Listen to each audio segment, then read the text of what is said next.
Hello and welcome to Bhutan This Week, our weekly news magazine program with me, Pema Saldun Singh.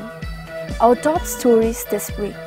Health Ministry says more health risk associated with delayed pregnancy. More women attend common forums going on across the country. And Bhutan bags 2 gold medals and a silver medal in the second historical archery world championship. Although there are no records maintained, the health ministry says more couples, especially those literates, are now delaying their decisions to have the first child. And this health official says could result in complications as the right age for women to give birth is between 21 and 35 years. Besides reducing fertility in women, health officials say delayed pregnancies has increased risk of giving birth to a child with Down syndrome.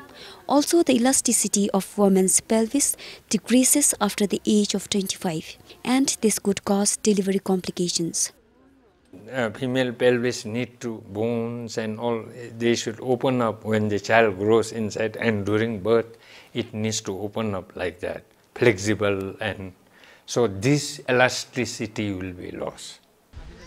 Although a woman can give birth till the age of 55 due to decreasing fertility, pregnancy is not guaranteed.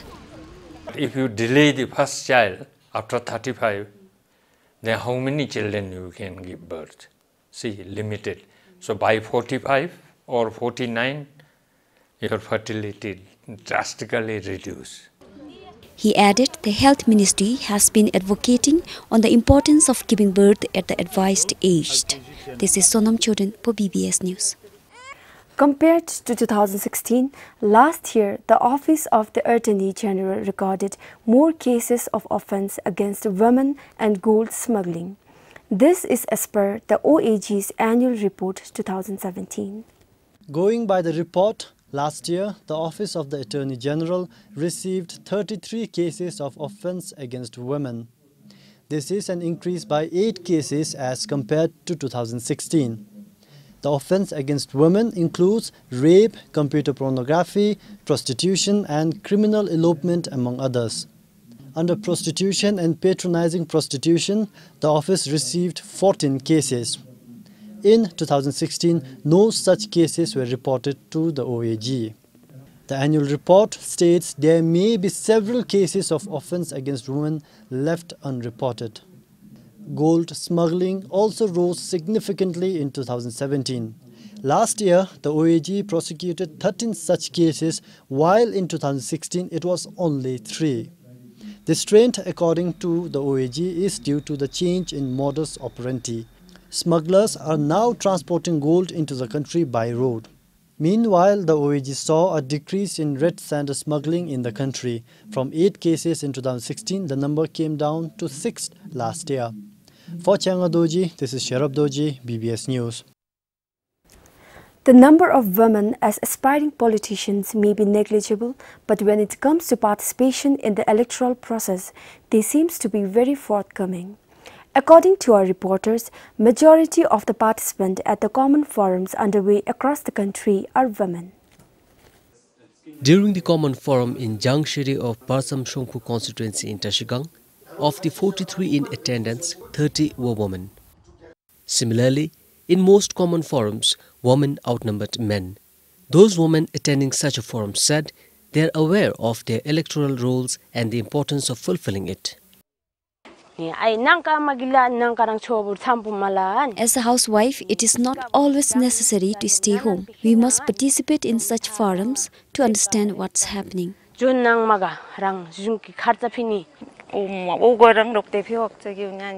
now, it's mostly men attending such meetings. But this should change, and I feel it's equally important for women to participate in electoral processes. For women in Daga Geok of Ada Thezo constituency in Wangtpoda, the change has been brought about by their better understanding of gender equality. The government has been stressing on gender equality. Taking this positively, even an illiterate farmer like me is participating in developmental activities. I think women's participation is very important. If we do not grab such opportunities, it could create an impression that women lack courage or confidence.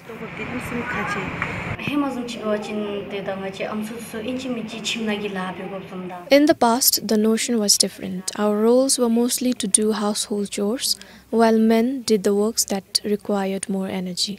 But now, as a democratic nation, we are given equal opportunity as men.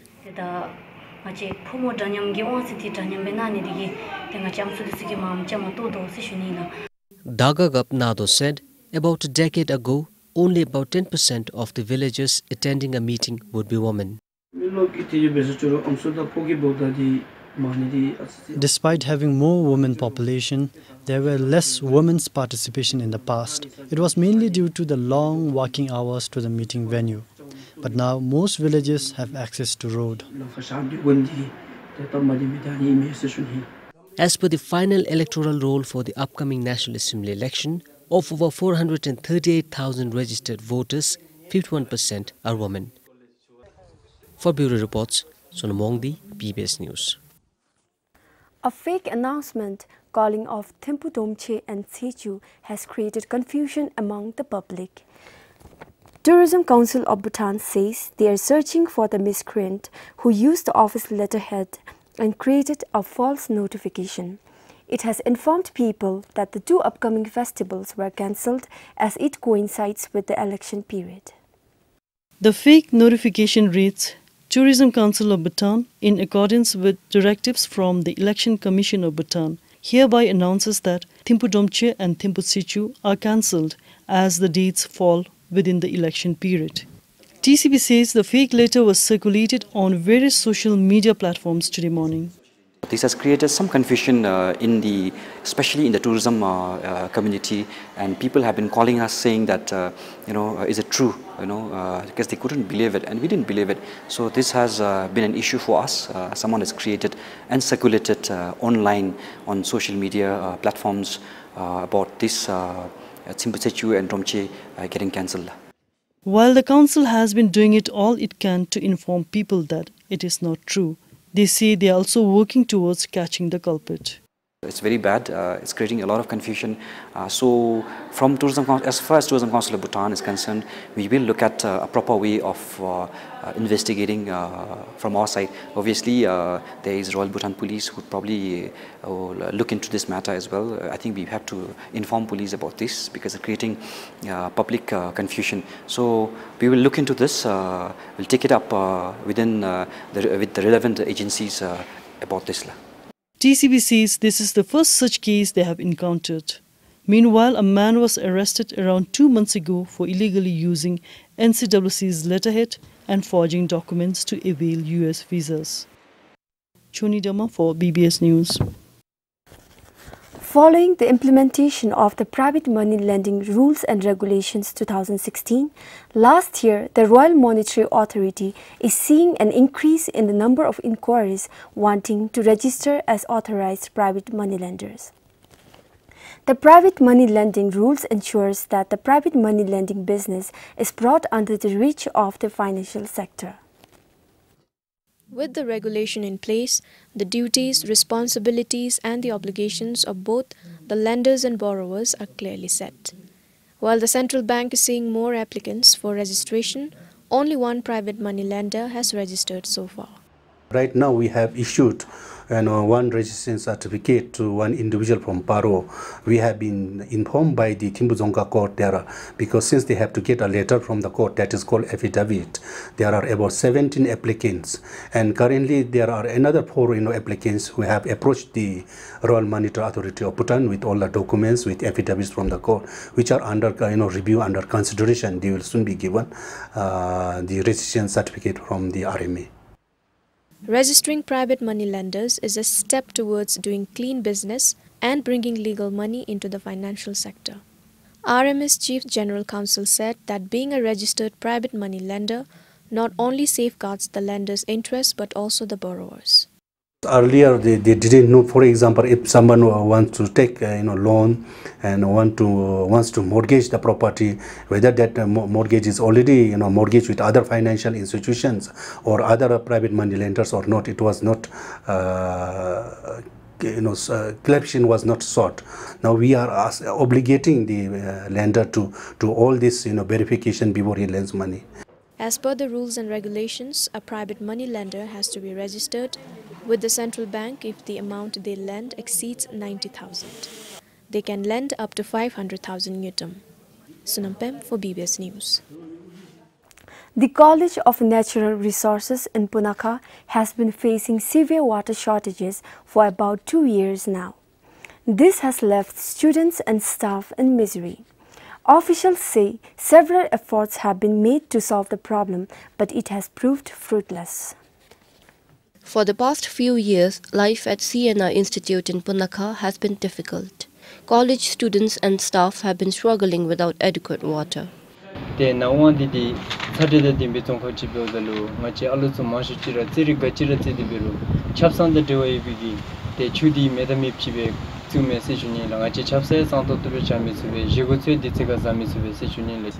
able to cook with hygienically. So we have water problem, but the management tried their best to supply the water timely. In the evening, they supplies for 2 hours, but that amount of water is not enough for us.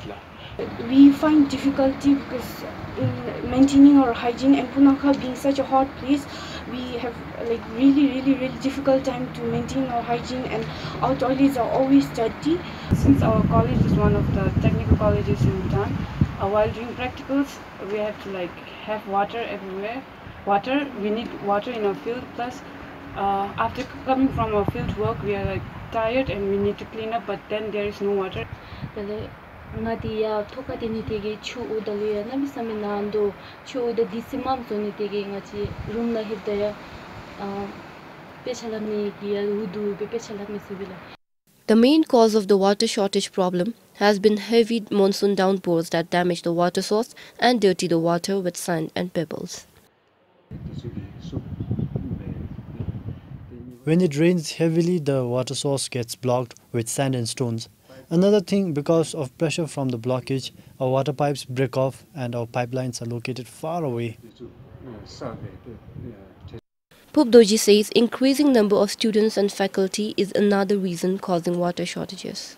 He added drinking water for students is provided by the college, but it is difficult to provide water for washing and other purposes. The college is currently looking into connecting water pipelines from another source as well as pumping water from under the earth.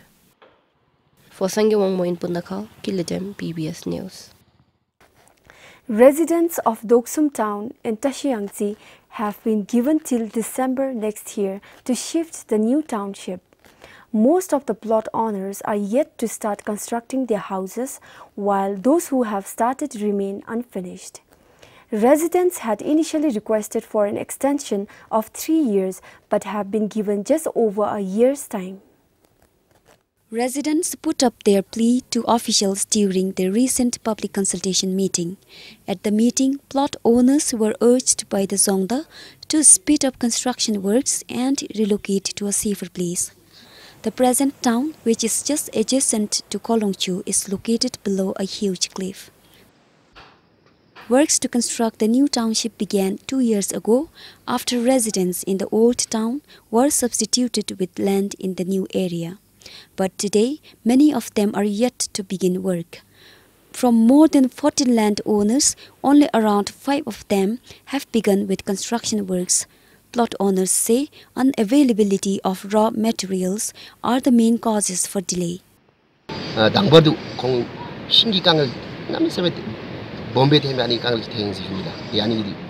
We have a big problem with getting timber for construction. So far, only around 5 of them have started construction works as they could afford without loans. But the rest of us are waiting to get loans.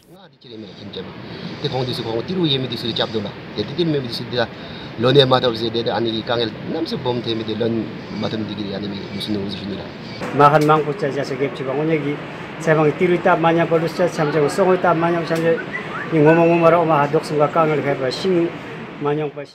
than 80% of us don't have money, and we are also facing labor shortage. But the main problem is shortage of timber. Although we are entitled to rural timber at subsidized rates, all the timber here is booked for Thimphu. I have been to Bhutan to procure it, but there is no supply there as well. So it will be difficult to complete within 8 months duration.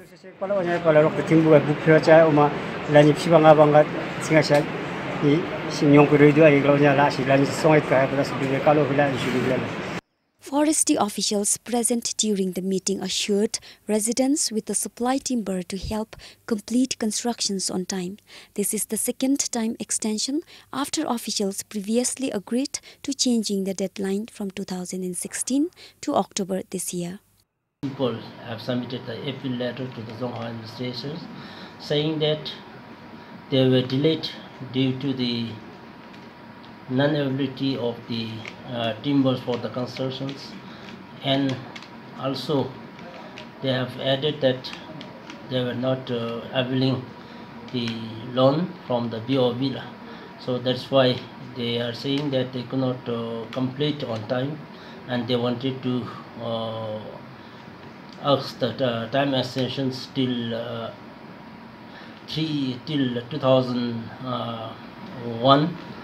I mean, for another 3 years, but still then, this is more or less a vague decisions to be provided another 3 years to complete their constructions. However, with the decisions and discussions with the public and the Zonghua stations, we have decided to extend till 31st December 2019. With just over a year's time and many yet to start construction, residents are skeptical of completing on time. Town development works began in 2013 to relocate the existing Doksum town after it was found unsafe. For Pema Sewang in Tashiansi, this is Sonam Choden for BBS News. Bhutan bagged 2 gold medals and a silver medal in the second historical archery world championship held in Hungary recently. The historical archery world championship is a traditional archery competition supported by International Archery Association.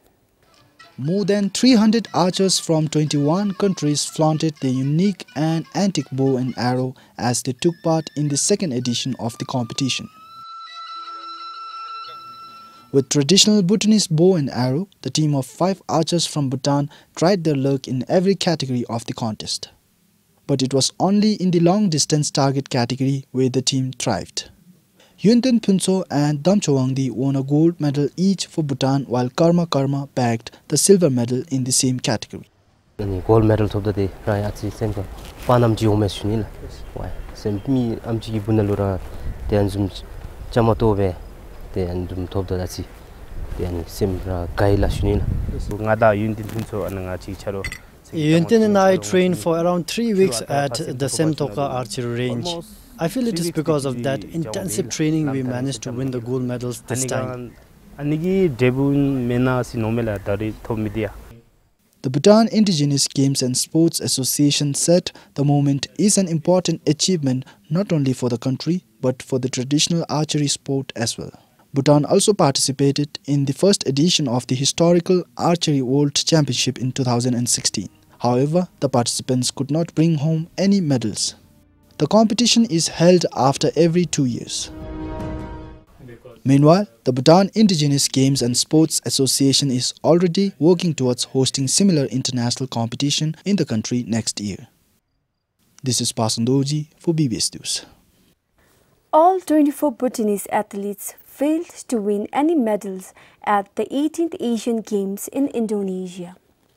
Bhutan began its medal race in the Asian Games in 1986 with archery.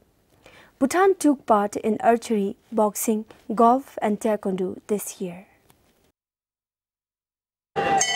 Round 1. Fighting in the red corner is Nimadoji representing Bhutan in the men's 59 kg category. His opponent in the blue corner is from Pakistan. Nimadoji fought neck and neck, however he lost with split decision. With this last competition, Bhutanese contingent exceeds the 18th Asian Games. 2 men boxers and the lone woman boxer were eliminated from the boxing event yesterday. namlang tong churu na jo me da pheba chin di nam sam le jme asno te in re na lo gya khap jipchi nga da cheka chap ko be te gya kha kware ro nam sam sim gi na conference jo me chang cha be be ni digi nga chari khatle ka ji cha gen be ro te gya kha nam sam thom ma cho se shuni la tom chi gi ro alu mo shara school ta me be lob jong na jo ko be cheri na nam sam te go kap nam sam bombe lob te me nam sam le jmi te chagin ka de chera jama be da ro na ro da phid da lo te nga chi gi di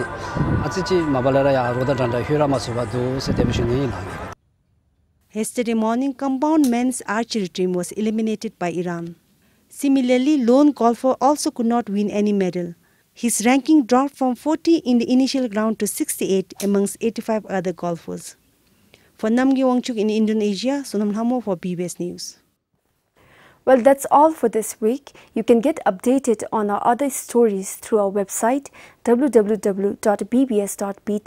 You can also follow us on Facebook and Twitter. Until next time, this is Pema Saldon String saying goodbye.